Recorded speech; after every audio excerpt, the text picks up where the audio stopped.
Our next contestant number 4, Ihsaan.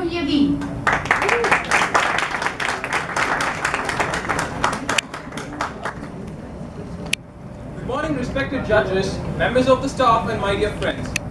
As an Indian, it is my utmost responsibility to address such a vital issue, and I'm extremely honored to get my voice heard in a country of 1.3 billion people.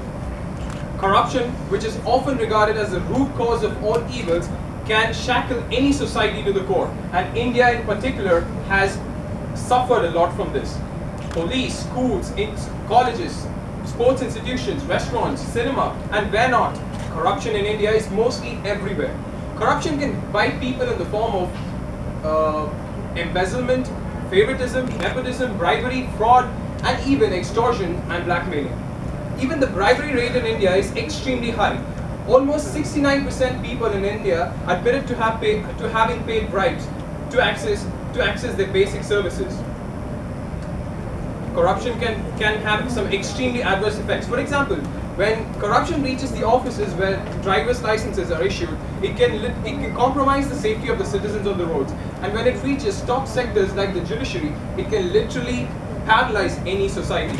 Now, for the brighter part, India is not the most corrupt of all the countries in the world. When it comes to corruption, India stands at the 79th position according to a recent study in 2016 by Transparency International, which is way better than more than half the countries in the world.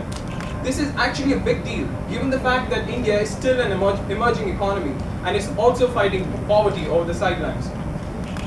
To combat this menace, I would like to quote the shortest poem of all times, given by Mr. Muhammad Ali, the great boxer, and it goes, "Me, we," meaning one voice alone cannot bring about a social change in the country, but we as one people can change it together. We as one people can change the way in which the government organizations adhere to the citizens' requests. We as one people can push for stringent laws to be imposed on people who practice corruption. We as one people can tap the appointment of worthless officers and create smoother mechanisms to report their negligence. Remember how we stood in solidarity over the Nirbhaya case in 2012? Remember how we joined hands to wipe out terror in 2008? Remember how we starved not just our tummies but also a mentality towards corruption in 2011 when we pushed for a Jan Lokpal bill? We have the potential to change anything. We have done it before and possess the power to do it again. But this time, the next time when we do it, we need to make sure we mean it when we say, win or die. Because a 10-letter word, a mere 10-letter word cannot outdo the spirit of 1/6 of humanity. Thank you everybody, God bless you all and God bless this nation.